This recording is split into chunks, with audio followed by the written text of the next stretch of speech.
didn't think I would ever have the opportunity to stand here today, but praise be to God that I've been given this opportunity. Let's see. So I planned on preaching on 1 Corinthians chapter 12, verse 12. But how many of you would agree that Reverend Tracy Blackman did so well yesterday that I did what any good preacher would do after somebody who preached really well would do? I went to my room and I crumpled up my sermon and I threw it away. Because she said so much that I probably couldn't say anything that could ever top that. Even if I had a doctorate in ministry, I probably couldn't say anything. She preached 1 Corinthians 12 so well, nothing else you can say. When you feel somebody's anointing like that, there's nothing you can say but praise be to God. So with that being said, again, I'm so humbled and I'm so grateful to stand before you today to speak at the 2018 PAM Convention. And today I believe that God has put a special word in my heart for somebody, especially I think this message will resonate with the youth and young adults. And if you're born and raised in the 90s and 2000s like I am, and most of the youth and young adult generation are, you may recognize the title of my message for today. I'm going to need your help with it though. I want you to turn to a neighbor. I want you to high five somebody. High five. And I want you to say my name. Say my name. Say my name. Say my name.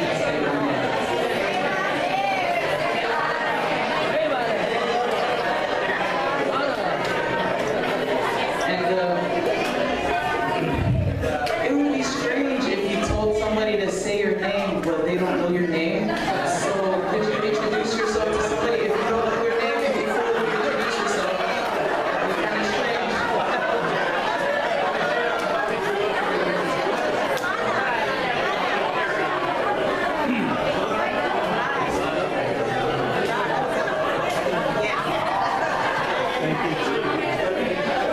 Amen. You guys are excited to see each other today.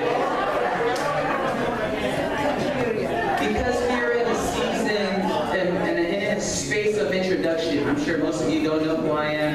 And before coming here, I didn't know who most of you were outside of my NCNC Pam family and my NCNC family, Diane and Joy. I wanted to talk about what I believe is the greatest meet and greet or introduction of all time. And we just read it. It's in Exodus chapter 3. But before I do that, you should probably get to know me. Who's the guy standing up here talking to you, some stranger? For those of you who are unaware, my name is Sana. It's nice to meet you all. My first name is actually Alisana. It was spelled incorrectly on my name tag, but no worries. I crossed out the I. I bring you greetings from NCNC Pam from Santa Rosa. You probably don't know where Santa Rosa is, but Santa Rosa is just an hour north of the Golden Gate Bridge, so just take 101 north from the Golden Gate Bridge, go for about an hour and you'll find us there. I bring you greetings from the Wellspring Church in Santa Rosa, California, where my dad has been the pastor there for about 11 years.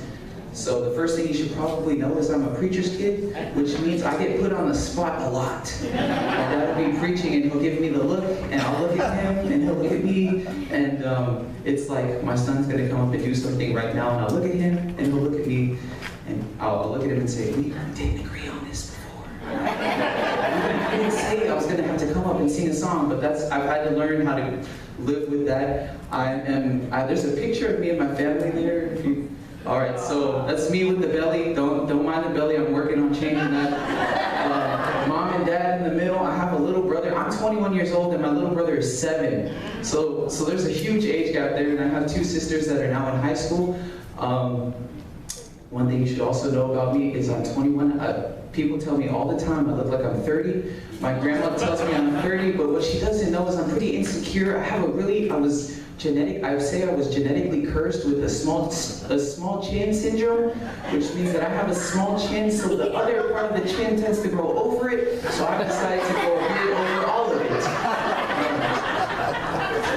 I'm the oldest of 4, and I'm a college senior, which means 2 things. For 9 months of the year, I'm unemployed, and I'm also broke. So I say that to say I accept donations, so if you're willing to bring the generosity of Christ and give it to me, I'm more than willing to accept. I'm not telling you to do so. I do accept.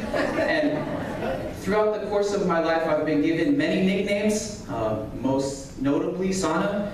It's crazy because in the school and professional setting, I'm known as Alisana. They call me by my first name, but if you know me, and you all know me, everybody else calls me Sana. As a matter of fact, I've gotten so many nicknames from friends and family in my life that I've written them all down.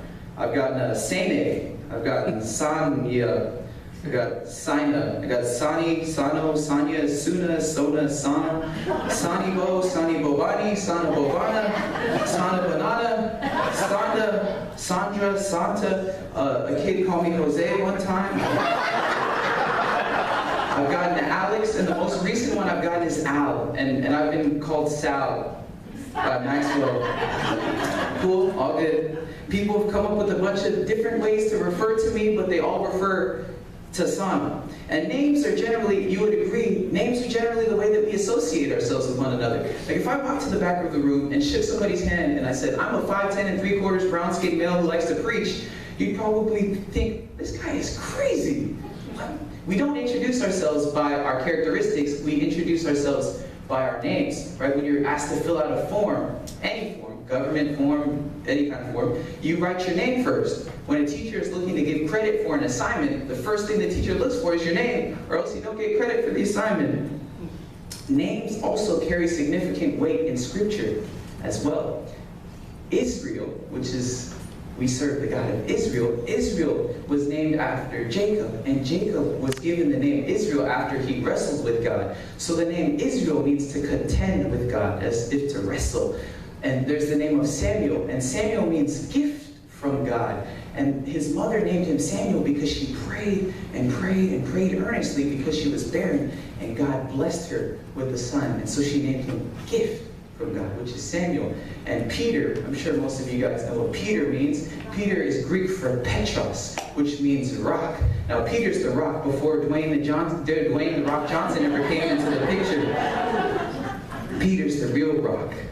And in our passage for today, Moses is introduced to God, which is an amazing thing. And I think this is the greatest introduction of all time. So I'll begin in verse 1. Now Moses was tending the flock of Jethro, his father, with his father-in-law, the priest of Midian, and he led his flock to the far side of the wilderness and came to Horeb, the mountain of God. There the angel of the Lord appeared to him in flames of fire within a bush. Moses saw that the bush was on fire. It did not burn up. So Moses thought, I'm going to go over there and check this strange sight. Why this bush does not burn up? When the Lord saw that he had gone over to look, God called him from within the bush, Moses, Moses. And Moses said, here I am. Do not come any closer, God said. Take off your sandals, for the place where you are standing is holy ground. Now I want you to do me a favor and turn to your neighbor and say, neighbor, you are standing on holy ground.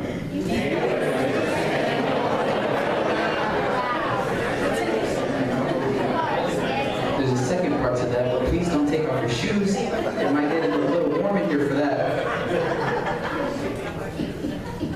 In this verse, it's crazy to think about how God introduces himself to us. And he will introduce himself to us in the craziest of ways. How many of you know he'll say hi to you when you're at home? He'll say hi to you at work. He'll stop by and interrupt everything you have going on just to make his presence known. And he does the same thing for Moses. He'll show up at your auntie's house. He'll show up at your mom's birthday party. He'll show up when you thought you were doing a bunch of work, and then he'll just stop you in your tracks. It's crazy to think about how God shows up in our lives. But I want you to notice one important thing. Notice what Moses is doing when God introduces himself to him. You see verse 3, or verse 1, and Moses was tending the flock at Jethro. Moses was doing his job when God showed up. You see, oftentimes Christians will wait to hear for God, for them to make a move. We say things like, as soon as God gives me this, I'll serve him. As soon as I get a car, I'll make it to church on time. A popular Samoan excuse is, as soon as I get married, I will serve the church. As soon as I can start a family, I'll start serving. When Christians read about waiting on the Lord, I'm sure you've read about the concept of waiting on the Lord. They'll read Isaiah 40:31, where it says, but those that wait for the Lord shall renew their wings like eagles. They shall run and not be weary. They shall walk and not grow faint. And we read that scripture and we'll go and sit down in a chair and fold our arms and say, all right, God, I'm waiting for you. I'm waiting for you. Whenever you decide to show up, I'll start serving you. And you'll sit there and you'll check their watch and nothing's happening. And then 20 minutes, you'll find them at a nightclub pulling out all the dance moves. But you see, I think there's a difference. There's two kinds of waiting. There's waiting on the Lord, and then there's, can I take this off, Epi? Yes. There's waiting for the Lord, which means, how can I serve? How can I be of use to you, God? God, how can I help somebody? Who needs your work today? Waiting for instead of waiting on. And you see, Moses was working while he was waiting. You see, God reveals himself to somebody who's already working, because God cannot bless you with something you aren't willing to work for. Joseph had to work in Potiphar's house before he ever got to the palace. David had to care for sheep before he could ever become king. And Jesus Christ had to bear the cross before he could ever wear the crown. Don't wait on God to start working. Wait for him, serve him, and see the difference that he'll make on you in your life when you decide to serve him. And I see a lot of servers in this place today. I see a lot of youth and young adults that are not waiting for God to move. They're moving, and God will accompany them. And God is working for you already. And that's what I love about this gathering, is because I see a bunch of driven, I see a bunch of people who want to see God work in their lives, so they're working for God, and God's byproducts will then accompany that. Amen? Amen. And so, here's the introduction part. I read the intro part, but here's the introduction. Verse 6, it reads this. Then he said, God said, I am the God of your father, the God of Abraham, the God of Isaac, the God of Jacob. At this, Moses hid his face because he was afraid to look at God. Now notice that God breaks the rules of conversation here. He really does. Because he doesn't say his name. He says the name of others to describe himself. And sometimes God will use others' life to speak to his goodness. You see, this verse tells us something significant about the nature of our God. When I had first read this passage, I would have just skipped over it. I'm the God of Abraham, the God of Isaac, the God of Jacob. All right. But the more I've read it, the more I've learned to understand it in context. You see, God introduces himself to Moses using three names: Abraham, Isaac, and Jacob. And to understand the nature of God's introduction, you have to understand these individuals. Now, Abraham is known as the father of the faithful. I'm sure you've heard that before. He's known for his great faith. He almost sacrificed his son before an angel of the Lord stopped his hand. And you'll read about the great times of faith that he did all of these things and followed God faithfully. But there's also times in Abraham's life where he struggled.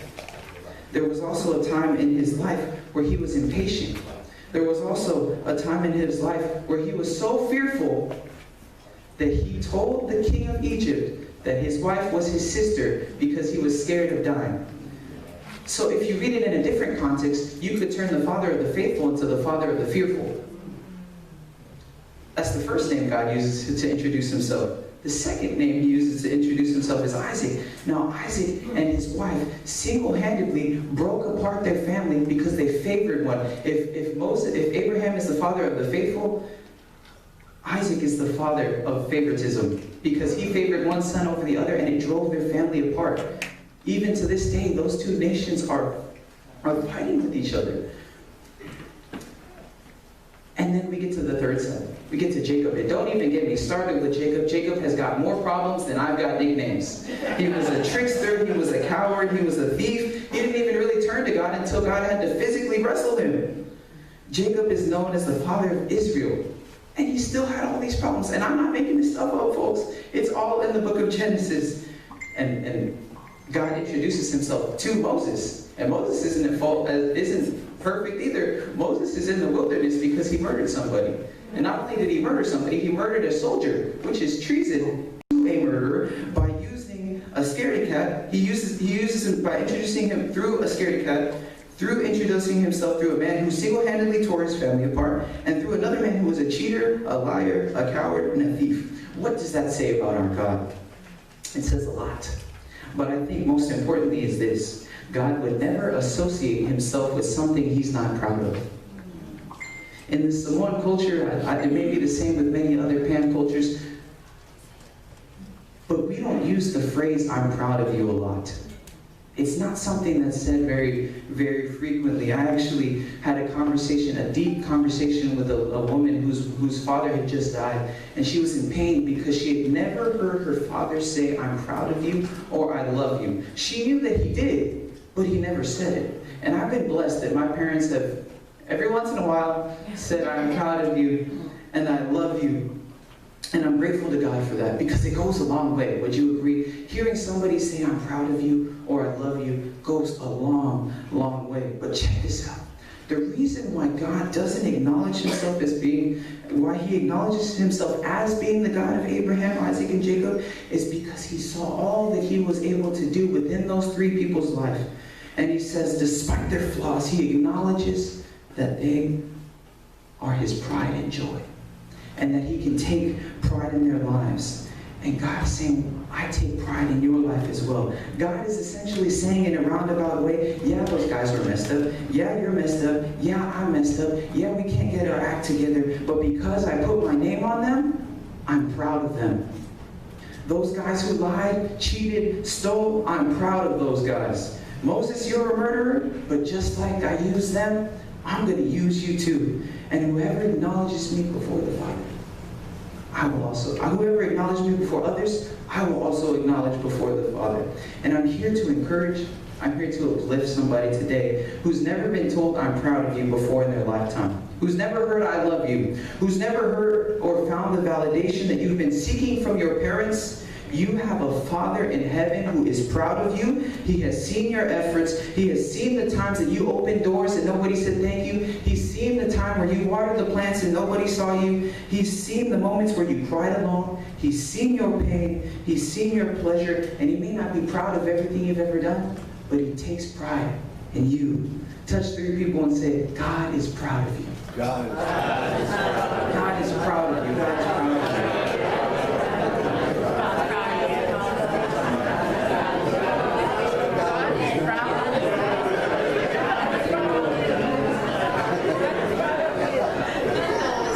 See, God doesn't acknowledge you as somebody who's messed up.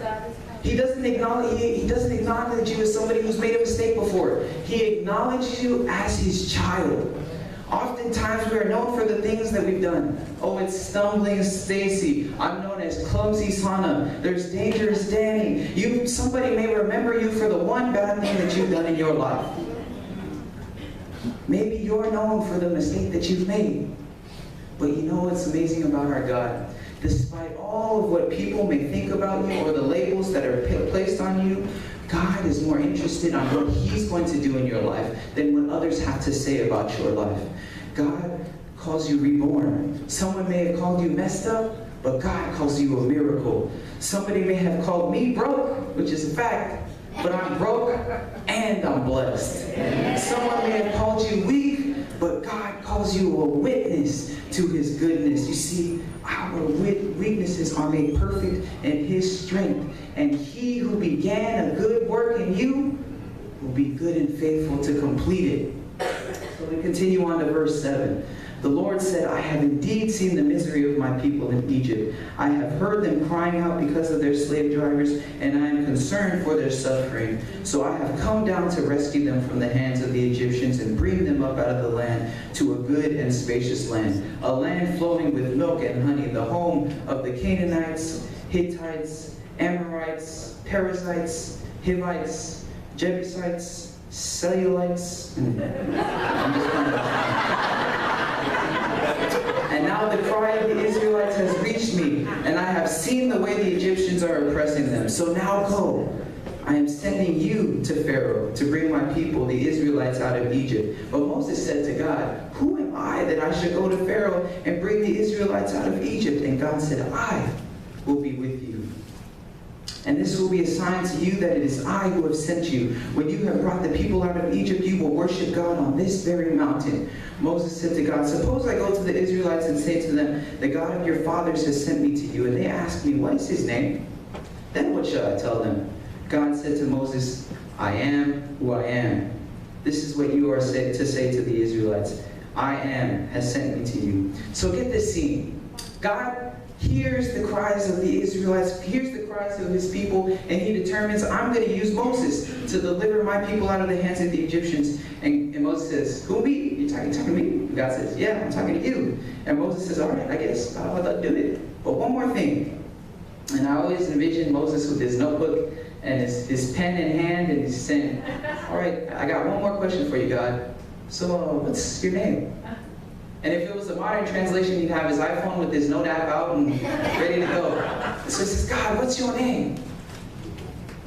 And God says, I am.